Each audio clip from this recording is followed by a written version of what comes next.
সোনার পাখি, সোনার পাখি, হায় হায় হায় কোথায় গেলি রে? ডুবিয়ে দুঃখের সাগরে কেন গেলি রে?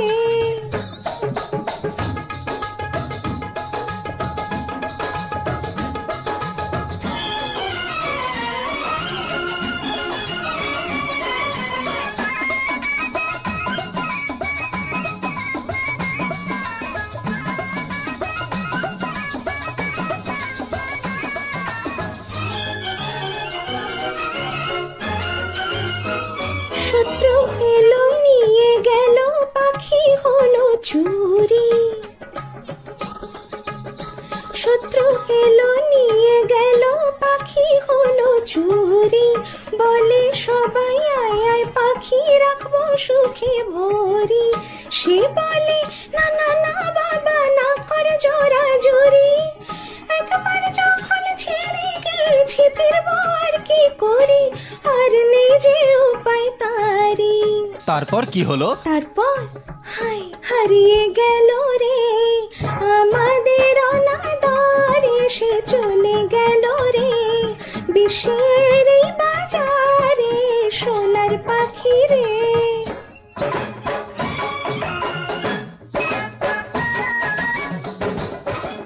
নমস্কার বন্ধুরা, আজ তোমাদের শোনাবো আমাদের এই পূর্ণ ভারত ভূমির এক গৌরবময় ইতিহাস। কিরকম? আমরা যখন বৈদিক যুগে ছিলাম তখনই আমাদের পূর্বপুরুষেরা বিজ্ঞান, গণিত, দর্শন, চিকিৎসাবিদ্যা, হেতুবিদ্যা, শল্যবিদ্যা, শব্দবিদ্যা, জ্যোতির্বিদ্যা এই সমস্ত কিছুই শিখে ফেলেছিলেন। সে সময় আমাদের দেশ গোটা পৃথিবীকে শূন্যের কথা বলেছে। পৃথিবী যে গোলাকার, গ্রহ যে 9টি এবং সূর্য যে দিনে দিনে পাক খায় তাও বলেছে। দাদা, এই পৃথিবীতে আমাদের এত কিছু উপহার, তাহলে তো এই সমাজকে আরো শক্তিশালী করে তোলার জন্য এখনকার মানুষদের আমাদের এই ঐতিহ্যের, এই সংস্কৃতির কথা বলা উচিত। নিশ্চয়ই, যে কারণে এর শিল্প একটি অত্যন্ত গুরুত্বপূর্ণ অংশ হয়ে উঠেছে। সেই পঞ্চম বেদ বা নাট্যশাস্ত্র রচিত হয়েছিল, যেখানে সাহিত্য, সঙ্গীত, নৃত্য, চারুকলা সমস্তটাই অন্তর্ভুক্ত ছিল, যার ফলে মানুষ জ্ঞান পায়, মানুষ সুখ পায়, আনন্দ পায়। সমাজে নাটকের অবদান ছিল, আছে এবং থাকবে। দাদা, পঞ্চম বেদ কি, কে লিখেছেন? ভরতমুনি। ভরতমুনি নামে এক মহান ঋষি ছিলেন। তিনি এই নাট্যশাস্ত্র রচনা করেছেন। নাট্যশাস্ত্রের মর্মার্থ হল 1. শৃঙ্খলা, 2. সংগঠন, 3. সাক্ষরতা। সে সময় দেশে শিক্ষিত মানুষ বেশি ছিলেন, তাই তখনকার যুগে নালন্দা, তক্ষশিলা, বিক্রমশিলার মতো মহাবিশ্ববিদ্যালয় গড়ে উঠেছিল। বুঝেছি, তখন আমরা ধনী ছিলাম কারণ আমাদের জ্ঞান ছিল। হ্যাঁ, বিদেশ থেকে মানুষ পড়তে আসতো আমাদের বিশ্ববিদ্যালয়। তাহলে দাদা, গোলমালটা শুরু হলো কখন, কিভাবে, কেন? ঐক্যের অভাবে, অখণ্ডতার অভাবে, সামাজিক অবক্ষয়ের কারণে। তাহলে আমরা অতীত গৌরব হারিয়েছি সামাজিক অবক্ষয়ের কারণে। কি কি অবক্ষয়? অলসতা, নেশা, অহংবোধ, বৈষম্য, অস্পৃশ্যতা এবং নিপীড়ন। তাহলে তো এই সব অবক্ষয় দূর করার জন্য প্রতিটি মানুষকে সংকল্প করতে হবে। হ্যাঁ, ব্যক্তি শক্তিশালী হলে এটি পরিবার শক্তিশালী হয়, পরিবার শক্তিশালী হলে সমাজ শক্তিশালী হয়, আর যখন সমাজ শক্তিশালী হয় তখনই তো একটি দেশ শক্তিশালী হয়। হ্যাঁ দাদা, পরিবারের কথায় মনে পড়ে গেল, প্রধানমন্ত্রী G20-তে বলেছিলেন বিশ্ব এক পরিবার। হ্যাঁ, মহা উপনিষদে লেখা আছে প্রায় 1000 বছর আগে একটি কথা, বসুধৈব কুটুম্বকম, যার অর্থ বিশ্ব এক পরিবার। দাদা, আমি একটা কথা বলবো? নিশ্চয়ই। করোনার সময়কালে যখন গোটা বিশ্বে সংকট, তখন ভারতের তৈরি ভ্যাকসিন গোটা বিশ্বে বিনামূল্যে দেওয়া হয়েছিল। একে বলে লিভ অ্যান্ড লেট লিভ। হ্যাঁ, বসুধৈব কুটুম্বকমের এর চেয়ে ভালো উদাহরণ আর কি বা হতে পারে। আমাদের ভারত যদি এভাবেই এগিয়ে যেতে থাকে তাহলে আমরা আবার সোনার পাখি হয়ে উঠব। তবে দাদা, পাখিদের সোনার আবরণ দিতে নাটকের একটি বড় ভূমিকা থাকবে, বলো? নিশ্চয়ই। আমরা ভারত রং মহোৎসবের মাধ্যমে দেশ বিদেশের মানুষদের আলিঙ্গন করছি, যার মাধ্যমে জ্ঞানের আদান প্রদান হচ্ছে, সংস্কৃতির আদান প্রদান হচ্ছে। এমনটা যদি চলতে থাকে তাহলে ভারত আবার একদিন আগের মতো সোনার পাখি হয়ে উঠবে। ভারতকে সোনার পাখি বলা হয় কেন? আমি জানি, ভারতকে সোনার পাখি বা ল্যান্ড অফ গোল্ডেন স্প্যারো বলা হতো, কারণ ব্রিটিশরা ভারতে আসার আগে ভারতের ব্যবসা বাণিজ্য সম্পদে পূর্ণ সম্ভাবনার দেশ ছিল। হ্যাঁ, তাই আজ স্বাধীনতার ৭৫ বছর পর ভারত এখন বিশ্বের পঞ্চম বৃহত্তম অর্থনীতি। পঞ্চম বৃহত্তম অর্থনীতি। হ্যাঁ, আর প্রতি বছর এর সম্ভাবনার হার কমপক্ষে 10%। তাই এমনটা যদি চলতে থাকে তাহলে আগামী 3 বছরে তৃতীয়, 5 বছরে ইউরোপীয় ইউনিয়নকে, 15 বছরে মার্কিন যুক্তরাষ্ট্রকে টপকে দ্বিতীয়, এবং মাত্র 25 বছরের মাথায় ভারত চীনকে টপকে হয়ে উঠবে বিশ্বের বৃহত্তম অর্থনীতি, মার্কেট, জনসংখ্যা, শিল্পোন্নত দেশ তো বটেই, সাথে বিশ্বের বৃহত্তম রেল নেটওয়ার্ক। তাই অন্যভাবে ভাবলে বলাই যায় ভারত এখনো সোনার পাখির দেশই হয়ে আছে। আমার একটা কবিতা মনে পড়ে গেল। বলো না, সোনার পাখি কেন তুমি নীরব হয়ে রও, আমার সাথে তোমার মনের কথা কও। সীমাহারা শূন্য দেশে নীল আকাশে বেড়াও ভেসে, কোন সে অচিন লোকের তুমি অধিবাসী হও। সোনার পাখি, সোনার পাখি, তোমার কথা কও। সোনার পাখি, সোনার পাখি, হীরের মুকুট শিরে, মুক্ত পাখা বিস্তারিয়া বেড়াও ঘুরে ফিরে। উদার তুমি, অবাধ গতি, তাই তো তোমার কবি স্তুতি। কল্পনা মোর জড়িয়ে থাকে তোমার জীবন ঘিরে। সোনার পাখি, সোনার পাখি, হীরের মুকুট শিরে। বাহ বাহ বাহ। সোনার পাখি হয়ে ওঠার জন্য কি কি বিষয়ের প্রতি আমাদের মানুষকে সচেতন থাকতে হবে? তোমাদের মধ্যে কেউ যদি শিক্ষার ক্ষেত্রে থাকো, তবে সে যেন সেই সব মানুষদের সচেতন করে যারা শিক্ষার গুরুত্ব বোঝে না। তোমাদের মধ্যে কেউ যদি নারী কল্যাণে নিয়োজিত হও, তবে তার উচিত সমাজে মেয়েদের বিরুদ্ধে সংঘটিত যে অপরাধ সেই সম্পর্কে সমাজকে সচেতন করা। কারণ সমাজে যখন নারী সহায়ক হয় তখন গোটা পরিবার শক্তিশালী হয়ে ওঠে। দাদা, নাটকের মাধ্যমে আমরা জনগণকে শিক্ষিত সচেতন করতে পারি এমন বিষয় আর কি কি আছে? মাদকের সামাজিক, অর্থনৈতিক এবং যে ক্ষতিকারক দিক সেই সম্পর্কে মানুষকে সচেতন করো। জাতপাত, ধর্ম এবং অস্পৃশ্যতা থেকে মুক্ত হয়ে আমাদের ভারত আবার এক শক্তিশালী এবং উন্নত ভারতে পরিণত হবে। উন্নত ভারত? কিন্তু কিভাবে? বিজ্ঞানের জ্ঞান বৃদ্ধি করে, নতুন নতুন জিনিস আবিষ্কার করে, অন্য দেশের উপর নির্ভর না থেকে নিজেরা আত্মনির্ভরশীল হয়ে। তাহলে শুধু জ্ঞান চর্চার উপর নির্ভর করেই এত সব হবে?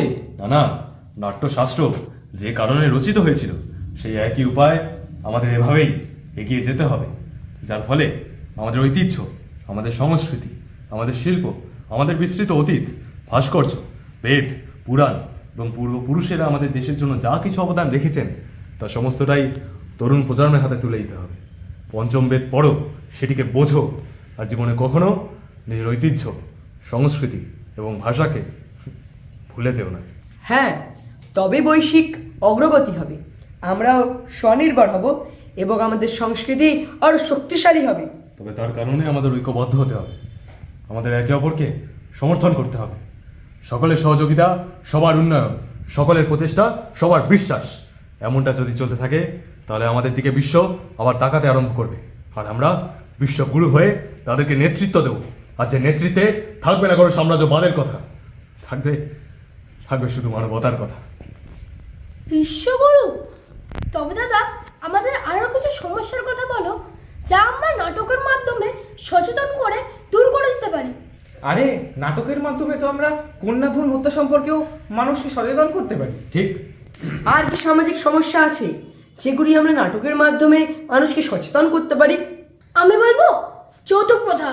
হ্যাঁ ভাই, আমার বোনকেও যৌতুকের জন্য তার শ্বশুরবাড়ির লোক অনেক হয়রানি করেছে। আহা, সমাজে যা কিছু খারাপ দেখবে তাই নিয়ে ছোট্ট একটি নাটক লিখে সমাজকে একটি বিনোদনমূলক উপায় বাকি সব মানুষদের সচেতন করো। হ্যাঁ, এতে বিনোদনের পাশাপাশি জ্ঞানও পাওয়া যাবে, সমাজ ও দেশ শক্তিশালী হবে, আর আমরা আবার সোনার পাখি হয়ে উঠব। সোনার পাখি।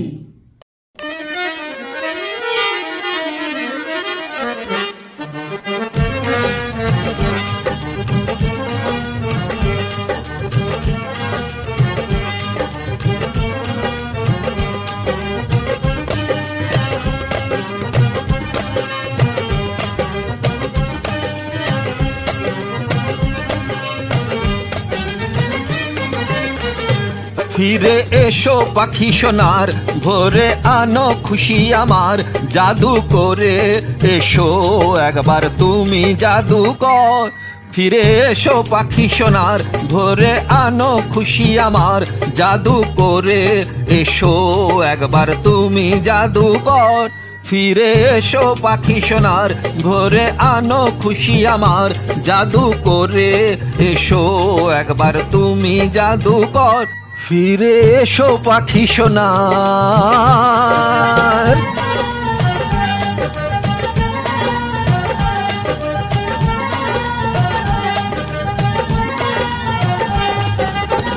তুমি এলে তো হায় ভুখা কেউ মরবে না, অনাচার চলে যাবে, দুঃখী তো কেউ থাকবে না।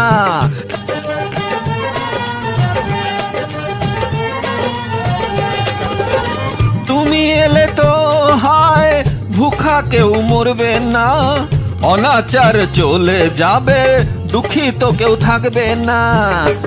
আসুক যত হানাদার, সীমানা তো করবো পার, জাদু করে এসো একবার তুমি জাদুকর।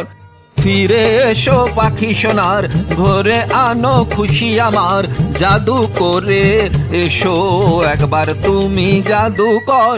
ফিরে এসো পাখি সোনার।